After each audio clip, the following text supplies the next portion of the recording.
Assalamualaikum warahmatullahi wabarakatuh. Alhamdulillahirrabbilalamin. Allahumma sholli ala sayyidina Muhammad wa ala ali sayyidina Muhammad.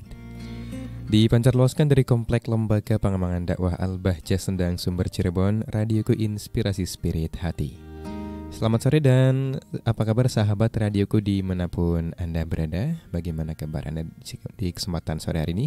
Semoga sahabatku dalam keadaan sehat walafiat dan semoga aktivitas kita dari pagi sampai saat ini dan sampai malam nanti diberikan kelancaran dan mendapatkan keberkahan dari Allah Subhanahu wa taala. Amin amin ya rabbal alamin. Alhamdulillah sahabatku, di sore hari ini kita dapat bersua kembali ya dalam program Pesantren Hatiku, sebuah program yang bertujuan untuk meningkatkan kualitas iman dan menggali ilmu dinul Islam. Dan sebelumnya Irfan sapa dulu sahabatku yang saat ini sedang mendengarkan melalui audio frekuensi di 92,9 FM Cirebon, atau sahabatku yang berada di wilayah Batam melalui radioku 104,7 FM Batam, atau sahabatku yang mendengarkan melalui radioku 92,4 FM Majalengka dan radioku 89,6 FM Purbalingga. Selamat mengikuti sahabatku program Pesantren Hatiku di kesempatan sore hari ini, yang insya Allah akan menemani ruang dengar sahabatku hingga kelar 17:30 menit. Dan baik sahabatku, dalam program Pesantren Hatiku seperti biasa ya, kita akan kembali belajar bersama guru kita Asatidz dari Lembaga Pengembangan Dakwah Al-Bahjah, itu bersama Al-Ustadz Muhammad Syekhu, yang alhamdulillah sudah hadir bersama Irfan di studio. Kita sapa beliau. Assalamualaikum warahmatullahi wabarakatuh, Ustaz. Waalaikumsalam warahmatullahi wabarakatuh. Bagaimana kabarnya, Ustaz? Alhamdulillah Kang Irfan, sehat walafiat, berdoa antum dan para pendengar semua, Masya Allah. Alhamdulillahirrahmanirrahim. Baik Ustaz, di kesempatan Pesantren Hatiku sore hari ini ada tema atau materi apa Ustaz yang akan disampaikan? Insya Allah kita masih menggali rahasia zikir para ulama, yang pada kesempatan kali ini kita akan menggali tentang rahasia zikir Rotib Al-Haddad. Nah, sebelum masuk ke zikir Rotib Al-Haddad, kita sedang membaca tentang ulasan tentang akidah oleh Imam Abdullah bin Alawi Al-Haddad. Baik, Masya Allah. Tafadhol Ustaz. Bismillahirrahmanirrahim. Assalamualaikum warahmatullahi wabarakatuh. Waalaikumsalam warahmatullahi wabarakatuh. Bismillah, alhamdulillah, wassalatu wassalamu ala rasulillah Sayyidina wa maulana Muhammad ibni Abdullah wa ala alihi wa sahbihi wa mawalah, amma ba'du. Allahumma arhamna wa la tu'adzibna wa ansurna wa la takhdhulna wa afina wa la tumridna wa akrimna wa la tuhinna wa athirna wa la tuzir alaina innaka ala kulli syai'in qadir. Amin ya rabbal alamin. Yang dimuliakan Allah, guru kita semua Buya Yahya serta keluarga, semoga Allah memberikan kepada beliau umur panjang dalam keadaan sehat walafiat, dan beliau diberikan taufik sehingga dimudahkan dalam segala kegiatan beliau, langkah-langkah beliau, terutama dalam kegiatan beliau berdakwah, mengajak kita semua, mengajak umat Islam untuk semakin dekat kepada Allah Subhanahu wa taala dan semakin cinta kepada Rasulullah sallallahu alaihi wasallam. Amin amin ya rabbal alamin. Kang Irfan dan juga para orang tua kami, para pendengar radioku, para penduduk kemuliaan yang dimuliakan oleh Allah Subhanahu wa taala. Bersyukur kepada Allah Subhanahu wa taala, pada sore ini kita diberikan kesempatan oleh Allah untuk kembali murajaah, mutalaah kitab para ulama, sehingga insyaallah dengan murajaah mutalaah ini Allah Subhanahu wa taala memberikan hidayah kepada kita semua sehingga kita semakin baik, semakin cinta kepada Rasulullah dan semakin dekat dengan Allah Subhanahu wa taala. Amin ya rabbal alamin. Salawat dan salam kita sanjungkan kepada Nabi Agung Muhammad sallallahu alaihi wasallam, keluarga beliau, sahabat beliau, para tabi'in, pengikut beliau ila yaumiddin, sampai hari akhir kelak, dan semoga kita semua termasuk pengikut beliau yang berhak mendapatkan syafaat di dunia dan di akhirat. Amin amin ya rabbal alamin.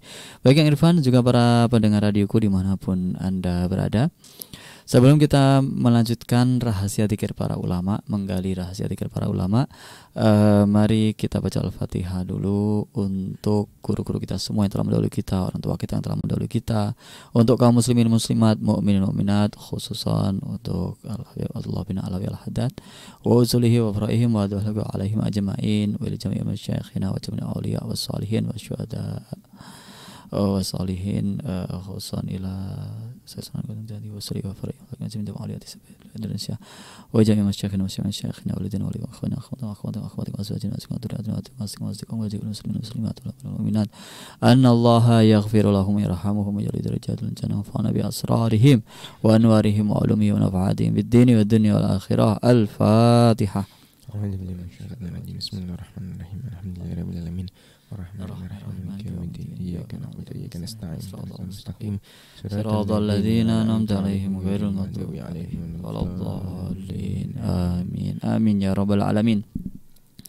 Baik yang irfan juga para pendengar radio dimanapun Anda berada, pada kesempatan yang lalu kita telah membaca tentang akidah ya, yang ditulis oleh Imam Abdullah bin Alawi Al-Haddad dalam kitabnya An-Nasai'ah Diniyah, yang mana sudah kita baca tentang bagaimana kita wajib beriman kepada Allah, meyakini Allah Sang Maha Pencipta, Allah Subhanahu wa taala yang memiliki sifat-sifat sempurna, Allah Subhanahu wa taala yang disucikan dari segala sifat-sifat yang tidak pantas bagi Allah Subhanahu wa taala, dan juga Allah Subhanahu wa taala yang maha bijaksana di dalam segala qada dan qadarnya, ketentuan-ketentuannya, baik ketentuan yang baik atau ketentuan yang menurut kita tidak baik.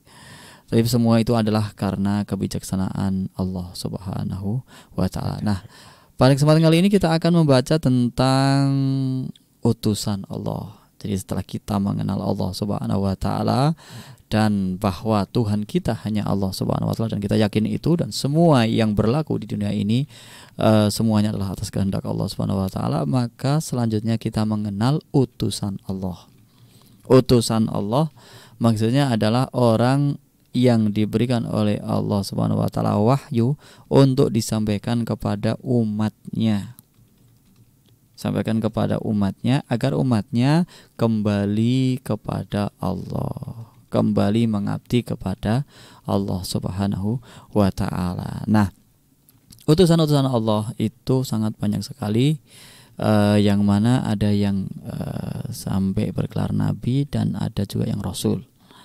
Bedanya apa? Ini memang sebagian ada khilaf, tapi sebagian mengatakan bahwa nabi adalah seorang laki-laki yang diberikan wahyu oleh Allah Subhanahu wa taala walaupun tidak diperintahkan untuk menyampaikan. Nah, ketika nabi tersebut sudah diperintahkan untuk menyampaikan wahyu kepada umatnya, wajib menyampaikan, maka disebut rasul, disebut rasul. Jadi beda nabi dengan rasul.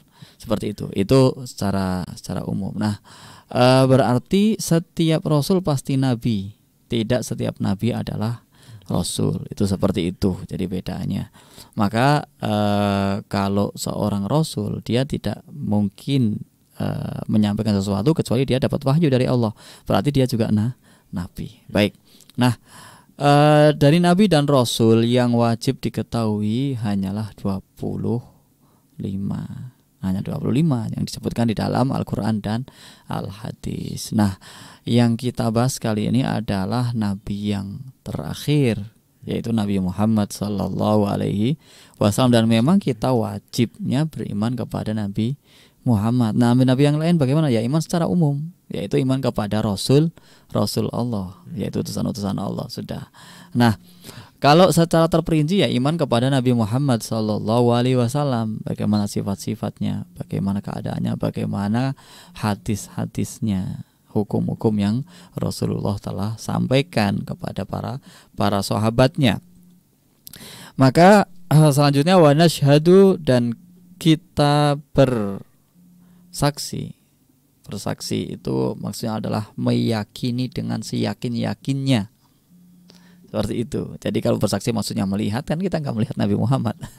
Tapi bersaksi maksudnya adalah kita yakin, meyakini seyakin-yakinnya dan tidak diragukan lagi. Itu nasyhadu.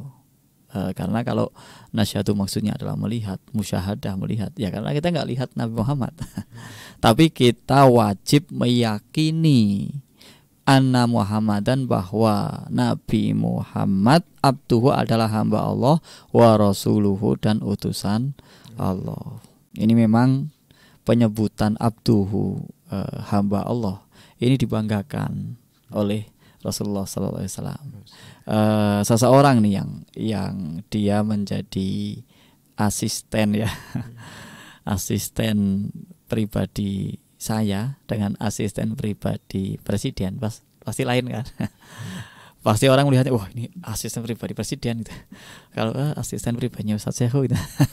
Pasti belum lah, maksudnya nggak ada orang ini. Nah, maka ketika seseorang itu berafiliasi kepada sesuatu yang sangat diagungkan, sesuatu yang sangat luar biasa, maka itu menjadi kebanggaan. Seperti orang kerja misalkan, kerja di mana? Di sini perusahaan yang tidak bonafit misalkan, yang kadang gaji karyawannya aja telat-telat gitu misalkan, itu nggak ada kebanggaan misalkan, dan apalagi nggak ada fasilitas dan lain-lain. Tapi kalau di perusahaan yang bonafit, yang masya Allah luar biasa, maka dia bangga berafiliasi kepada perusahaan tersebut. Bahkan jaketnya dibawa kemana-mana. Kalau perlu topinya dipakai terus siang malam. Ya itu karena apa? Karena dia bangga. Nah, maksudnya seseorang ketika berafiliasi dengan sesuatu yang dibanggakan, maka dia akan bangga dan senang. Dan begitu pula ketika seseorang dikatakan sebagai hamba Allah, itu harusnya posisi yang paling luar biasa, sangat tinggi sekali. Yaitu apa? Hamba Allah ya Allah kan maha sempurna, maha kaya, maha bijaksana, maha segala-galanya. Sudah, kita adalah hamba Allah Subhanahu wa ta'ala. Maka Nabi Muhammad itu ketika disebut hamba Allah sangat senang.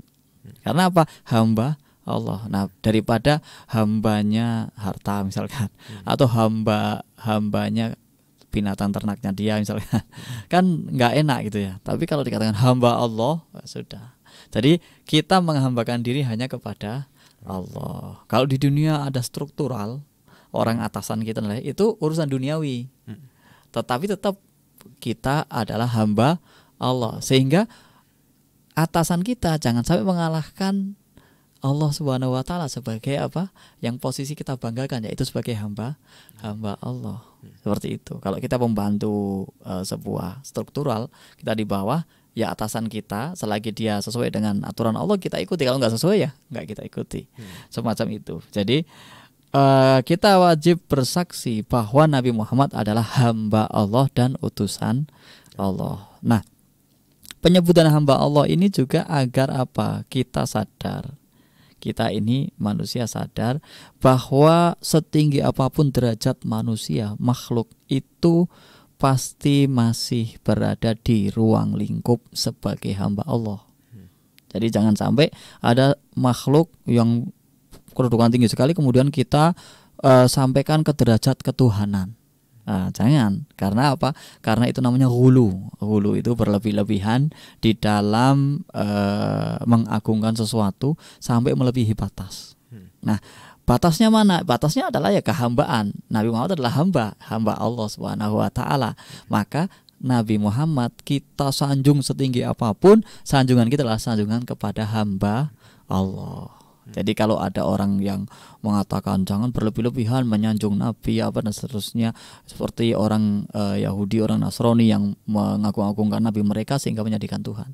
Nah, al-ghulu atau berlebihan yang melampaui batas yang di luar Islam itu menjadikan Nabi mereka sebagai Tuhan, anaknya Tuhan dan seterusnya, intinya menjadikan mereka sebagai Tuhan. Nah, adapun kita tetap menjunjung tinggi Nabi kita, hanya saja Nabi kita adalah tetap hamba Allah. Itu. Jadi kalau kita sudah meyakini itu, maka kita bisa menepis orang-orang yang mengatakan, "Oh, jangan berlebihan." Ya kita tidak berlebihan karena sanjungan kita tetap sanjungan terhadap hamba Allah Subhanahu wa ta'ala. Wa rasuluhu, dan utusan Allah. Memang beliau hamba Allah, tapi beliau adalah utusan. Berarti beliau hamba yang istimewa. Istimewa dengan apa? Dengan risalah, dengan wahyu dari Allah Subhanahu wa ta'ala. Sehingga walaupun dia manusia biasa, walaupun Nabi Muhammad adalah hamba Allah sama dengan kita, tetapi beliau memiliki keistimewaan yang diberikan oleh Allah Subhanahu wa ta'ala. Jangan lantas disamakan, ngomong ke tentang Nabi Muhammad disamakan dengan orang-orang yang lainnya. Itu namanya orang kurang ajar ya, tidak beradab ya. Ya, Nabi Muhammad itu diistimewakan oleh Allah, maka kita wajib mengistimewakan Nabi Muhammad. Masya Allah. Walaupun sama-sama hamba kan beda. Di perusahaan misalkan, ini sama-sama kerja di perusahaan ini ya tetap beda. Ada direktur, ada komisaris, ada yang bawahannya, ada manajer, ada supervisor dan seterusnya sampai ke tingkat staf-staf di bawah. Artinya apa? Ya sama-sama hamba Allah, kita berafiliasi sebagai hamba Allah, tetapi ada hamba Allah yang diistimewakan, yang mendapatkan kemuliaan langsung dari Allah Subhanahu wa taala dan wajib kita muliakan. Arsalahu ilal jinni wal ins. Allah mengutus Nabi Muhammad kepada jin dan manusia. Jadi jin juga itu wajib beriman kepada Nabi Muhammad. Ada di Al-Qur'an ya, yang Nabi Muhammad sedang baca Al-Qur'an, ada segolongan jin datang kemudian beriman. Berarti Nabi Muhammad ketemu jin ya. Ya itu artinya apa? Kita juga harus yakin ada jin. Kalau disebutkan di Al-Qur'an, mereka jin itu datang kepada Nabi Muhammad dan beriman. Banyak yang beriman kepada Nabi Muhammad. Yang enggak beriman juga banyak. Nah, yang tidak beriman nanti jadinya setan itu. yang mereka kufur itu ya. Tapi kalau yang mereka beriman jadinya jin yang baik, hamba Allah yang baik, yang melaksanakan syariat Rasulullah Sallallahu Alaihi Wasallam. Wal Arab wal Ajam, diutus kepada orang Arab dan orang Ajam, orang selain Arab. Maka tidak ada yang lebih diunggul-unggulkan, dibangga-banggakan soal suku, soal apa. Jadi jangan mengunggul-unggulkan suku. Kalau sampai ada orang mengunggulkan suku dan menghina suku yang lain, itu namanya orang yang membeda-bedakan hamba Allah. Sedangkan Allah tidak membedakan mereka kecuali dengan ketakwaan. Jadi takwa itulah yang menjadi indikator kemuliaan di hadapan Allah Subhanahu wa taala. Jadi jangan sampai indikatornya adalah mohon maaf yang lagi rame pribumi apa, jadi jangan seperti itu kesukuan berlebihan lah. Jadi kita sesama hamba Allah Subhanahu wa taala yang dilihat adalah perilakunya. Kalau dia seseorang yang mengaku lebih hebat, lebih utama, lebih apa, tapi perilakunya tidak baik, caci maki apa dan lain-lain, maka ya itu tidak menjadi terbaik. Karena yang terbaik di hadapan Allah adalah yang bertakwa. Lah kalau pakai caci maki, menghina, meremehkan apa dan seterusnya, lah itu berarti tidak jadi yang terbaik. Dia ngaku-ngaku yang terbaik tapi menghina yang lain. Nah, maka dia tidak terbaik, karena yang terbaik adalah yang paling takwa, yang tertakwa, yang paling bertakwa lah. Bil huda, dengan membawa hidayah wa dinil haqi, dan agama yang benar. Liyudhhirahu 'alad dini kullihi walau karihal musyrikun. Tujuannya apa? Allah mengutus Nabi Muhammad agar Nabi Muhammad itu menyampaikan tentang agama yang benar, yaitu agama Islam. Nah, Nabi juga membawa hidayah. Memang hidayah hakiki mutlak itu dari Allah Subhanahu wa taala, tapi Nabi membawa hidayah sebagai sebab. Sebagai sebab. Karena orang-orang tidak akan tahu kalau nggak ada nabi, nggak ada rasul. Jadi orang-orang tahunya bagaimana? Orang-orang tahunya adalah melalui rasul sebagai sebab hidayah.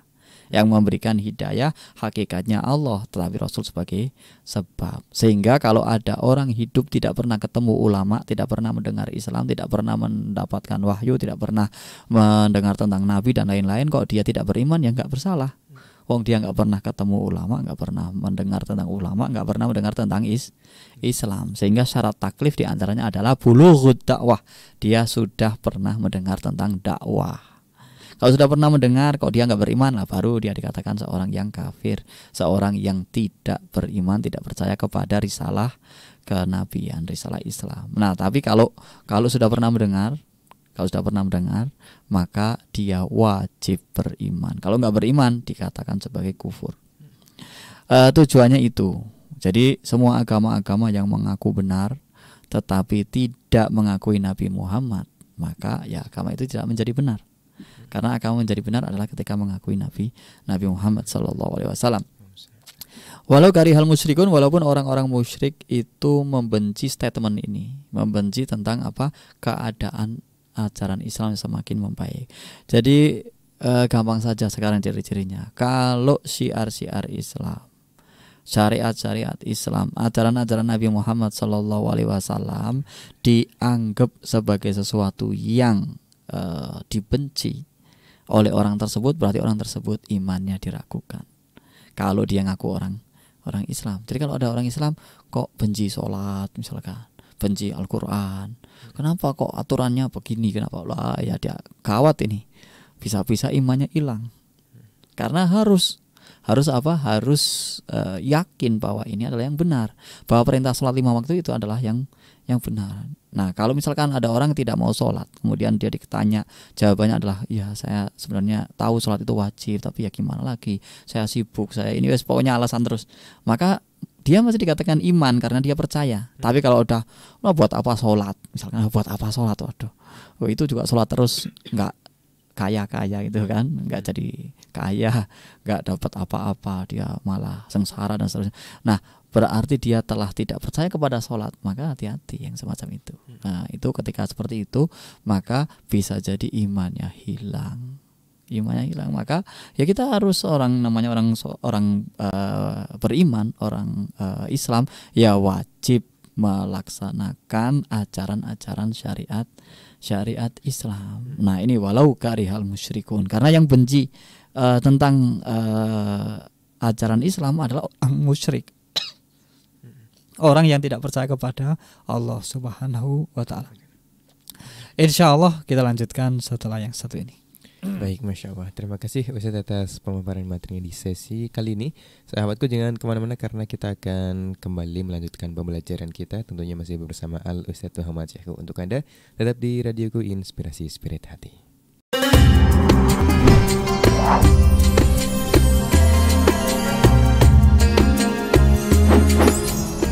Radioku Inspirasi Spirit Hati masih dipancarluaskan dari Komplek Lembaga Pengembangan Dakwah Al-Bahjah, Sendang, Sumber, Cirebon. Anda masih bersama kami sahabatku dalam program Pesantren Hatiku, dan Irfan ucapkan selamat datang ya untuk sahabatku yang baru mengikuti program Pesantren Hatiku, baik Anda yang mengikuti melalui audio frekuensi, audio streaming atau live streaming di Facebook maupun di TikTok Radioku Cirebon. Dan baik, di sesi kali ini kita langsung saja sahabatku untuk melanjutkan pembelajaran kita bersama Al-Ustaz Muhammad Syekhu. Baik, teman-teman Ustaz. Terima kasih Irfan dan juga para pendengar radio dimanapun Anda berada. Semoga rahmat Allah Subhanahu wa ta'ala tercurah kepada kita semua. Amin amin ya rabbal alamin. Kita lanjutkan tadi terkait bahwa kita wajib beriman kepada Nabi Muhammad sallallahu alaihi wasallam. Kita akan melanjutkan tentang tugas kenabian ya. Wa annahu ballagha risalah. Bahwa Nabi Muhammad telah menyampaikan risalah, yaitu apa?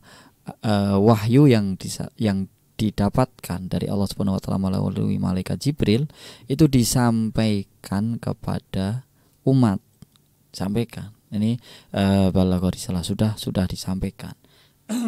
Tentang apa? Pesan-pesan untuk umat manusia terkait penghambaannya kepada Allah Subhanahu wa taala. Wa addal amanah, dan juga menyampaikan amanah apapun itu ya, baik yang kaitannya dengan wahyu tadi, yaitu disampaikan dari Allah Subhanahu wa taala, ataupun amanah yang terkaitan dengan sesama manusia, sesama makhluk. Itu juga disampaikan, atau maksudnya ditunaikan amanah-amanah tersebut oleh Nabi Muhammad sallallahu alaihi wasallam, sehingga beliau digelari sebagai Al-Amin, yaitu orang yang terpercaya. Namanya terpercaya itu ya maksudnya tidak berbohong, tidak juga curang, tidak juga culas, tidak menutup-nutupi. Intinya amanah lah. Wa nasahal ummah, dan juga memurnikan atau menasihati ya umat atau masyarakat. Ini maksudnya adalah bahwa Nabi Muhammad sallallahu alaihi wasallam memang tulus kepada umatnya, tulus sekali. Jadi ketika amar ma'ruf atau ketika nahi mungkar, itu semua adalah ketulusan. Maka nasihat itu adalah ketika seseorang yang menyampaikan itu adalah tulus, maka dikatakan nasihat. Tapi kalau yang menyampaikan diiringi dengan kebencian, misalkan menyampaikannya tidak tepat caranya, Masya Allah, dan juga karena marah, karena benci, maka bukan nasihat.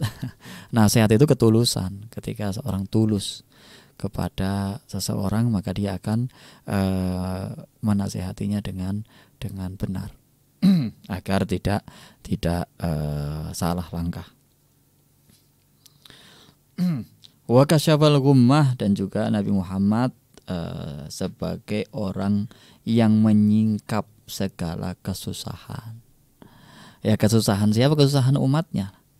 Umatnya kan diambang jurang neraka. Karena apa? Banyak kesalahan, banyak kekeliruan, banyak kekurangan dan seterusnya. Bahkan sangat kalau kita ingat ya kisah-kisahnya zaman dulu yang dikisahkan ya sebelum Nabi Muhammad datang, itu luar biasa. Nah, tetapi Nabi Muhammad datang menyingkap segala kesusahan tersebut.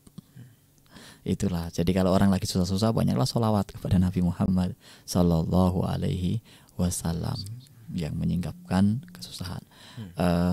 Jangan sampai nanti ada orang dengan ucapan ini mengatakan, oh musyrik ini yang menyingkap kesusahan, ya Allah gitu. Bukan, maksudnya Nabi Muhammad itu sebagai sebab tersingkapnya kesusahan. Ya kalau misalkan kita sedang bingung mau beli beras, nggak ada uangnya misalkan, sedang bingung sekali, anaknya nangis minta jajan, nggak dibelikan ya karena nggak ada buat jajan. Sedang bingung, tiba-tiba ada temennya datang, memberikan bantuan. Oh iya, itu kenapa anakmu nangis? Oh, ya nggak apa-apa, biasa. Oh iya, mau jajan ya dikasih misalkan. Ternyata ya ini sekalian buat beli beras. Ya kan, itu menyingkap kesusahan ya. Tapi itu sebagai sebab, hakikatnya adalah Allah Subhanahu wa Ta'ala yang menggerakkan hati orang tersebut untuk memberikan bantuan. Itu. Nah, ini kalau lihat tetangga atau siapa tuh anak-anak yang nangis itu harus kita hanya peka itu ya. Maksudnya apa? Maksudnya adalah kalau Nabi Muhammad SAW dikatakan sebagai orang yang menyingkap kesusahan, bukan musyrik ya. Karena ada orang yang ketika kita membaca selawat kepada Nabi Muhammad sebagai pelipur lara, sebagai penyingkap kesusahan, kesedihan dan seterusnya, katanya musyrik, ini menyekutukan Allah. Ya enggak lah. Karena kan ini adalah sebab. Nah, orang tadi bisa nggak kita mengatakan wah dia penolong gitu kan? ya boleh, tapi hakikatnya yang menolong adalah Allah Subhanahu wa Ta'ala melalui orang tersebut. Layak nggak orang tersebut dipuji? Ya layak dipuji. Layak dipuji, tetapi hakikatnya adalah Allah Subhanahu wa Ta'ala. Nih, jadi jangan suka memusyrikkan orang gitu ya. Karena kita harus memahami hakikat tersebut. Seperti orang minum obat, alhamdulillah saya sembuh ini, minum obat ini alhamdulillah sembuh. Nah, dia mengatakan alhamdulillah itu sudah menunjukkan dia beriman. Maka jangan katakan musyrik ini. Nanti ada orang musyrik menyekutukan Allah, yang menyembuhkan adalah Allah, obat nggak menyembuhkan. Ya iya, kamu kalau sakit nggak usah minum obat. Itu minum obat itu perantara. Tapi ya kita katakan alhamdulillah setelah minum obat ini sembuh. Dia mengatakan alhamdulillah itu menunjukkan dia punya iman. Berarti nggak kafir lah. Masa orang dia mengatakan alhamdulillah, kok sudah alhamdulillah berarti kan dia sudah memuji Allah. Kemudian dia memuji apa? Obatnya.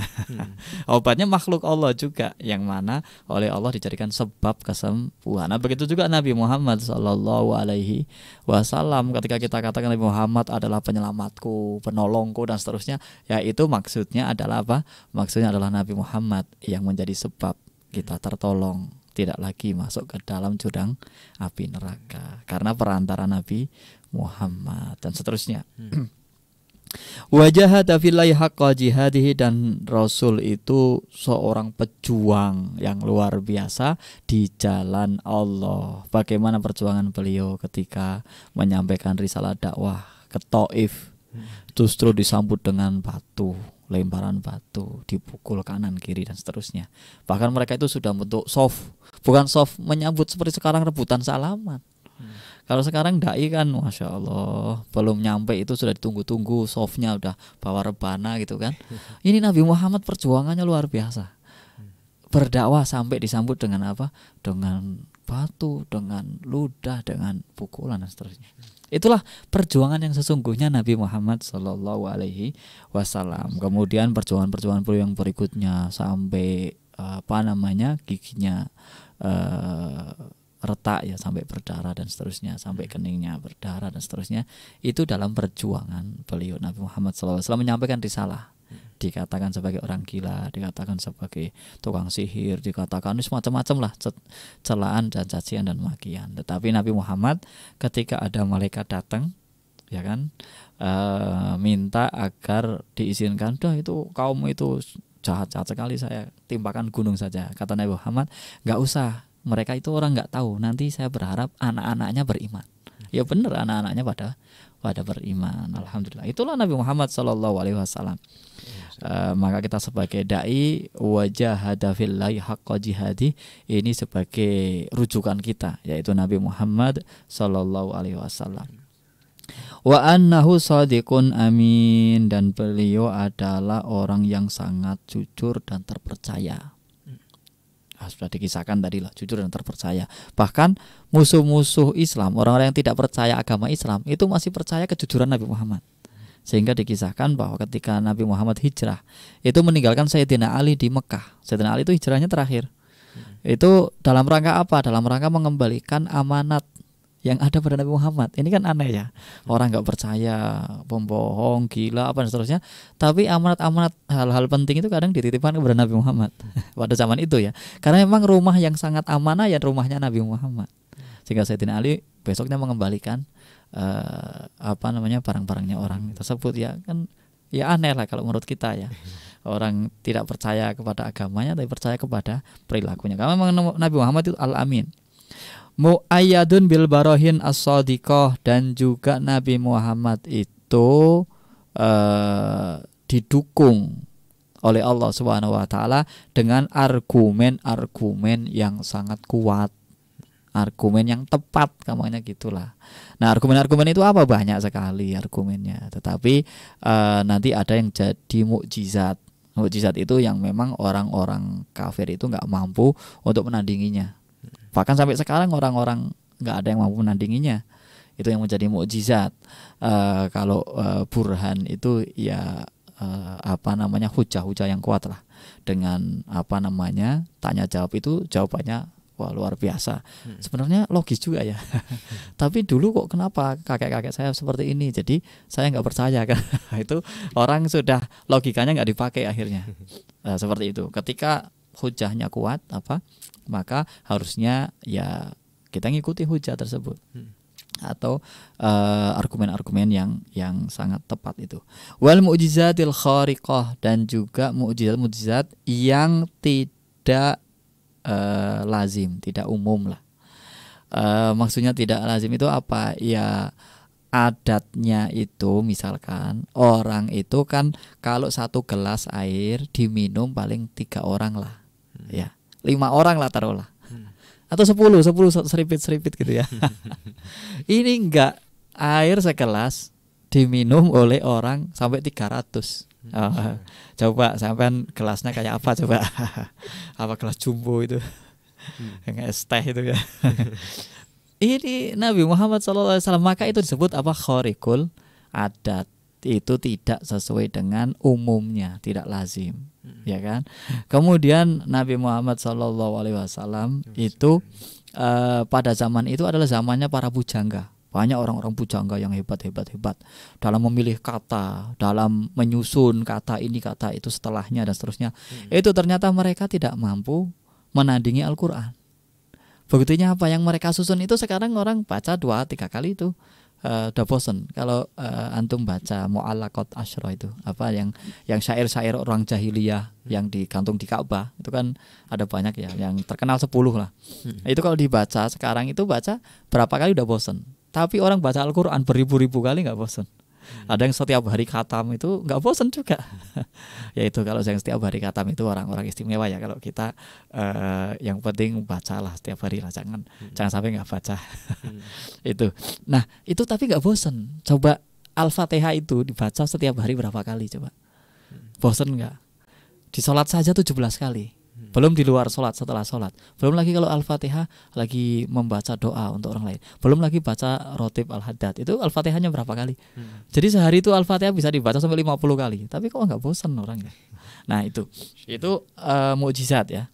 Itu adalah mukjizat yang tidak lazim. Ya, misalkan sekarang ada lagu apa yang paling populer, yang paling disenangi orang, digemari orang, semua orang menyanyikan lagu itu. Itu coba ditunggu 2 tahun lagi atau 1 tahun lagi, itu sudah enggak laku. Maksudnya udah biasa aja, enggak ada orang nyanyikan. Walaupun enggak, ini lagunya legendaris, lagunya sampai sekarang masih dikenang. Ya tapi 1-2 orang. Artinya nggak semua orang itu respect sama itu. Artinya apa? Artinya nggak ada yang seperti Al-Quran, itu khariqul ada. Bahkan fakta-fakta ilmiahnya juga sampai sekarang belum ada yang mampu membantah. Ini di Al-Quran dikatakan begini, tapi kenyataan ilmiahnya tidak. Wah, belum ada.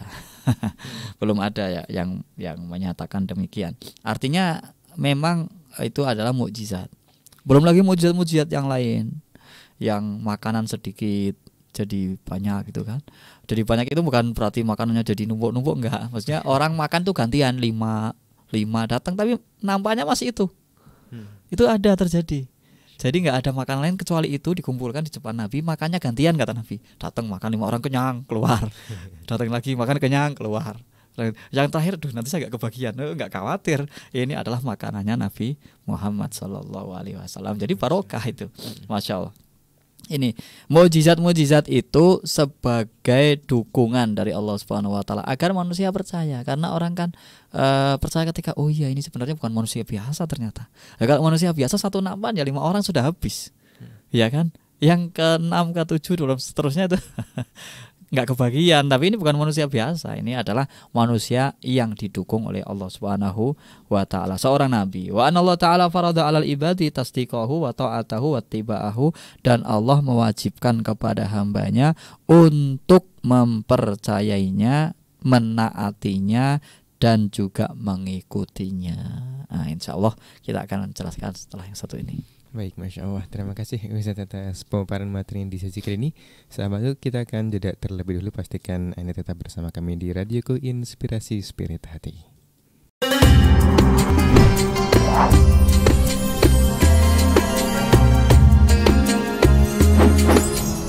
Radioku Inspirasi Spirit Hati masih dipancar luaskan dari Komplek Lembaga Pengembangan Dakwah Al-Bahjah, Sendang, Sumber, Cirebon. Anda masih bersama kami sahabatku dalam program Pesantren Hatiku.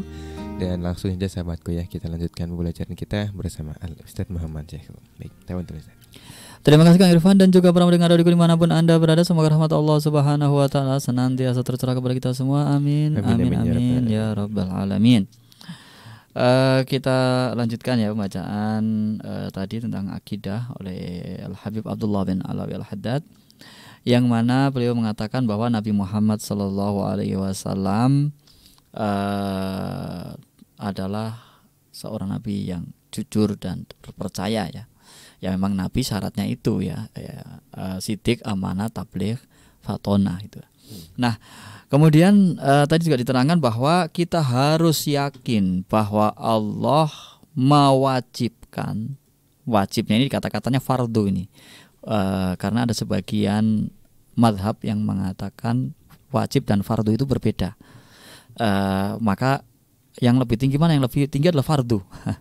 Nah ini katakan adalah farodo, telah mewajibkan gitu ya, memfardukan kalau dibedakan. Tapi kalau nggak dibedakan ya mewajibkan juga sama kepada hambanya untuk percaya kepada Nabi Muhammad. Tasdik, kita harus percaya bahwa Nabi Muhammad adalah Nabi utusan Allah Subhanahu Wa Taala. Apa yang disampaikan itu adalah wahyu dari Allah Subhanahu Wa Taala, yaitu berupa Al-Quran dan Al-Hadis. Itu seperti itu, wajib percaya.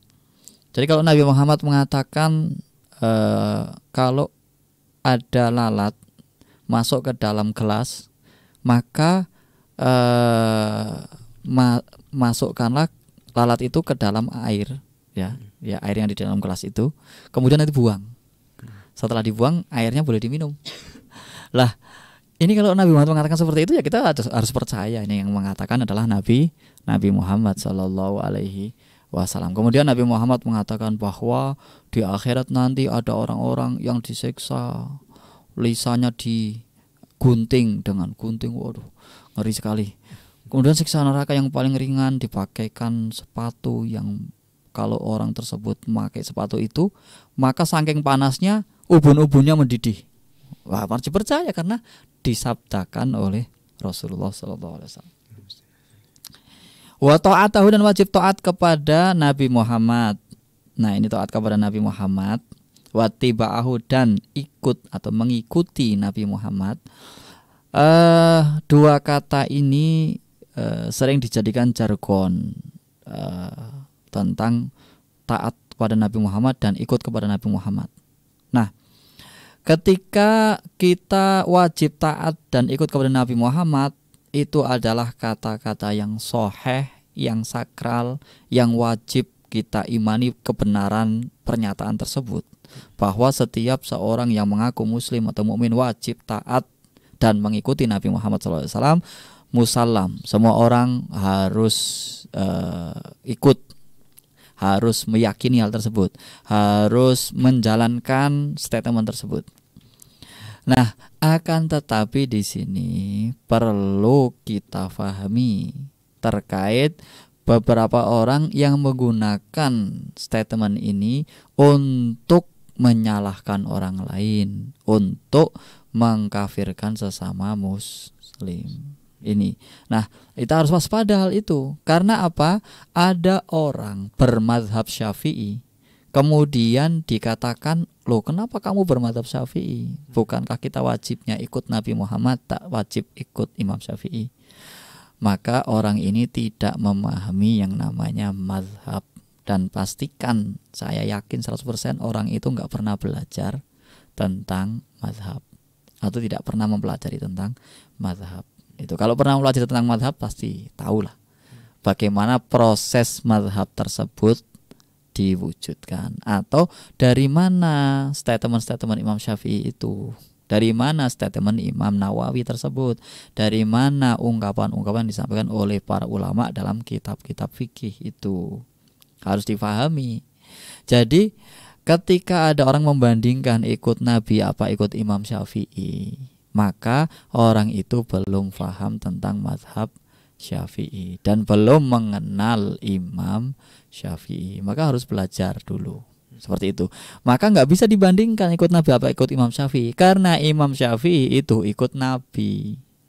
Imam Syafi'i itu ikut Nabi. Jadi kalau misalkan ini ya, misalkan ada orang ingin ke rumah saya, misalkan belum pernah tahu gitu kan. Kemudian orang itu kan ada banyak, ada ratusan. Nah, termasuk salah satunya adalah Kang Irfan misalkan.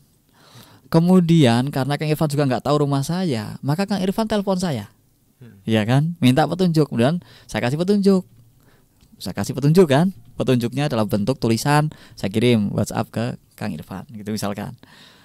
Oh, akhirnya Kang Irfan memahami tulisan saya. Kemudian orang yang jumlahnya 100 tadi, berarti tinggal 99 karena satunya kan tadi Kang Irfan ya. Orang itu ikut Kang Irfan, mengikuti petunjuk saya. Berarti kan orang-orang tersebut sama saja mengikut petunjuk saya lewat Kang Irfan. Nah, Nabi Muhammad menyampaikan petunjuk-petunjuknya dalam bentuk Al-Quran dan Al-Hadis. Ternyata Al-Quran dan Al-Hadis itu berbahasa Arab. Dan Al-Quran dan Al-Hadis ini dalam memahaminya memerlukan metodologi. Harus dengan metode. Tidak boleh semua orang asal bisa buka kamus terus memahami Al-Quran Hadis, nggak bisa.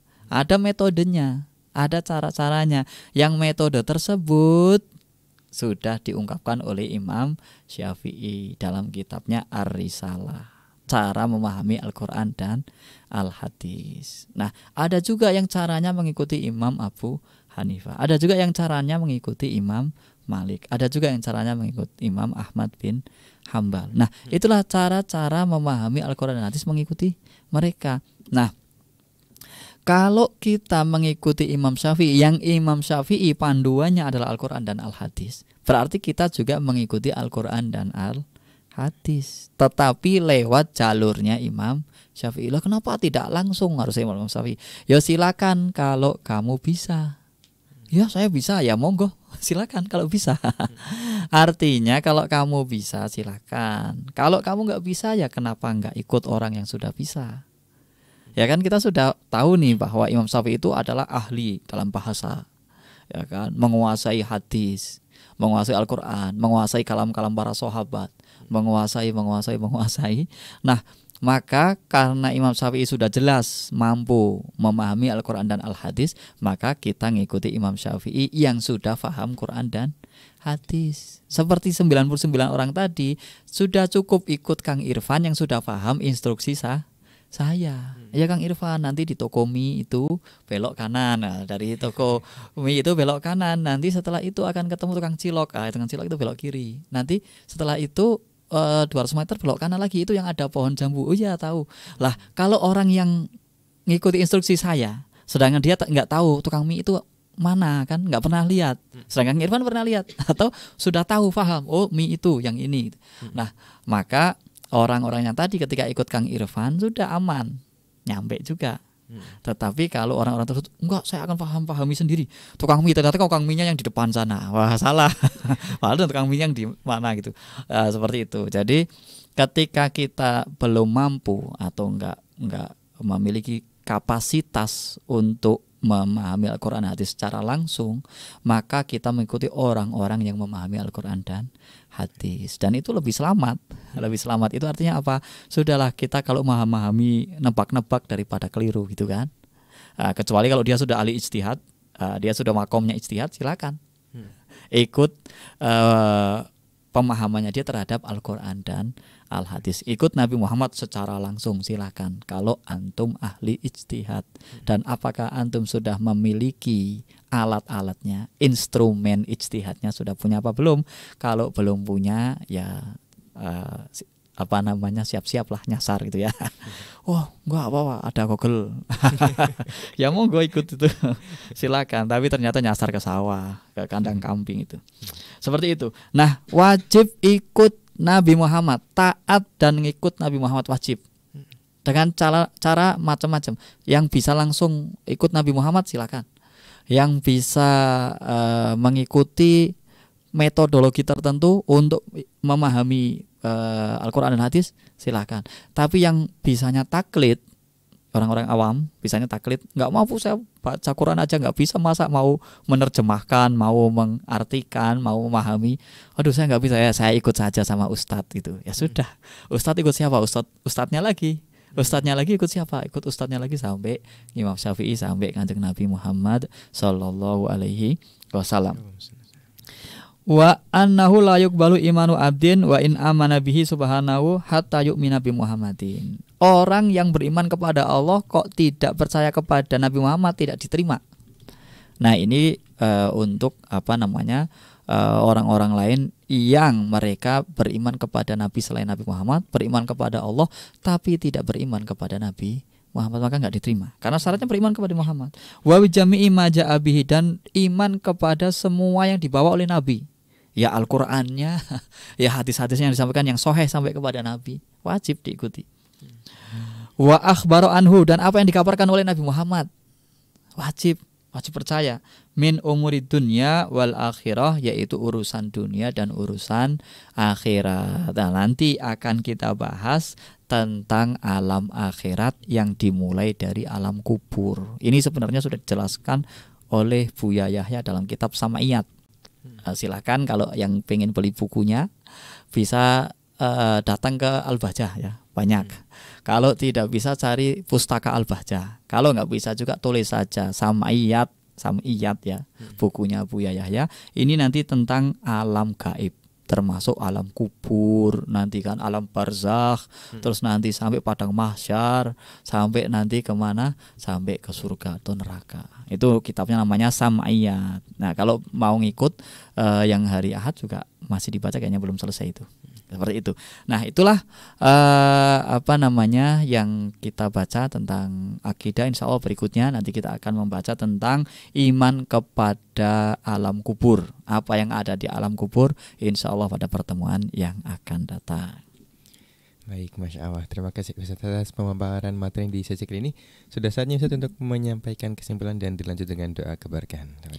Kesimpulannya adalah kita wajib beriman kepada Nabi Muhammad dan segala sesuatu yang dikaitkan dengan Nabi Muhammad, yang dibawa oleh Nabi Muhammad, yang disampaikan oleh Nabi Muhammad, baik itu Al-Quran yang mutawatir, ataupun hadis-hadis yang sahih yang dari Nabi Muhammad Sallallahu Alaihi Wasallam. Kalau kita tidak mampu mempelajari Al-Quran dan hadis secara langsung, maka pelajarilah apa yang menjadi kesimpulan para ulama tentang Al-Quran dan hadis. Nah, kesimpulan-kesimpulan tersebut tentunya berlandaskan Al-Quran dan Al-Hadis. Maka kita ikut ulama juga sama saja ikut Al-Quran dan Al-Hadis. Wallahu alam biswab. Mari kita bersama-sama mohon kepada Allah Subhanahu wa taala. Bismillahirrahmanirrahim. Alhamdulillahirabbil alamin. Allahumma shalli wa sallim ala sayyidina Muhammadin wa ala ali sayyidina Muhammad. Allahumma arhamna wa la tu'adzibna wa ansurna wa la takhdhulna wa afina wa la tumritna wa akrimna wa la tuhinna wa athirna wa la tuthir alaina innaka ala kulli syai'in qadir. Allahumma ya Allah, ampuni kami, ampuni dosa-dosa kami, ampuni dosa-dosa kedua orang tua kami, guru-guru kami, anak-anak kami, putra-putri kami, dan juga santri-santri teman-teman kami semuanya. Dosa yang kami sengaja, dosa yang tidak kami sengaja, dosa yang kami ketahui dan dosa yang tidak kami ketahui, ya Allah, ampunilah, Engkau Maha Pengampun, ya Allah. Allahumma ya Allah, berikanlah kepada kami taufik-Mu, ya Allah, sehingga kami mudah untuk mengamalkan perintah-perintah-Mu, ya Allah. Ya Allah, hajat kami sangat banyak, hajat kami sangat banyak. Di antara hajat kami adalah hajat dunia dan hajat akhirat, ya Allah. Berikanlah rezeki yang halal, yang barokah, yang bermanfaat untuk keluarga kami menjadi keluarga sakinah mawaddah warahmah, keturunan kami menjadi keturunan yang soleh dan solehah, dan juga yang bermanfaat untuk kaum muslimin muslimat, mukmin mukminat, untuk pondok-pondok pesantren, majlis-majlis taklim, masjid-masjid dan musala-musala. Allahumma ya Allah, hajat kami sangat banyak. Di antara hajat kami ya Allah, yang sedang sakit sembuhkan, yang sedang susah berikanlah kebahagiaan, yang sedang sedih berikanlah jalan keluar ya Allah, yang sedang punya hajat kabulkanlah hajatnya ya Allah. Allahumma ya Allah, hajat kami sangat banyak. Di antara hajat kami hajat dunia dan hajat akhirat ya Allah, berikanlah kepada kami rasa cinta kepada Nabi Muhammad Sallallahu Alaihi Wasallam, sehingga kami dengan mudah mengamalkan sunnah-sunnahnya ya Allah. Allahumma ya Allah, berikanlah taufik-Mu sehingga kami bisa beriman kepada Nabi Muhammad dengan sesungguhnya keimanan ya Allah. Ya Allah, berikanlah taufik-Mu kepada kami sehingga kami bisa mengamalkan syariat-syariat Nabi Muhammad, sehingga kami bisa meninggal dalam keadaan termasuk orang yang beriman kepadanya, dalam keadaan husnul khotimah, yaitu meninggal dalam keadaan mengucapkan kalimat agung dan mulia, la ilaha illallah Muhammad Rasulullah, la ilaha illallah Muhammad Rasulullah sallallahu alaihi wasallam, ala hadhihi wa kullu niyatin salihah wa ala nabi sallallahu alaihi wasallam wa ila hadrin nabi Mustafa Muhammadin sallallahu alaihi wasallam. Al-Fatihah. Bismillahirrahmanirrahim. Iyyaka na'budu wa iyyaka nasta'in. Shiratal ladzina an'amta 'alaihim ghairil maghdubi 'alaihim waladdallin. Demikian bisa kami sampaikan. Apabila banyak kekurangan, banyak kata-kata yang kurang berkenan, kami mohon maaf yang sebesar-besarnya. Mohon doa selalu. Wabillahi taufiq wal hidayah wa ridha wal inayah wal afu minkum. Wassalamualaikum warahmatullahi wabarakatuh. Waalaikumsalam warahmatullahi wabarakatuh. Alhamdulillahirabbil alamin. Baik, Ustaz, terima kasih atas ilmu yang telah disampaikan. Semoga Allah memberikan kemampuan kepada kami semua untuk bisa memahaminya dengan baik dan benar, dan semoga kita bisa mengambil manfaat darinya. Amin amin ya rabbal alamin. Terima kasih sahabatku atas kebersamaannya. Kami mohon maaf atas segala kekurangannya. Kami juga mohon maaf jika ada kata-kata yang salah atau kata-kata yang kurang berkenan. Kita akhiri kebersamaan kita dengan doa kafaratul majelis. Subhanakallahumma wa bihamdika asyhadu an la ilaha illa anta astaghfiruka wa atubu ilaik. Wassalamualaikum warahmatullahi wabarakatuh. Waalaikumsalam warahmatullahi wabarakatuh.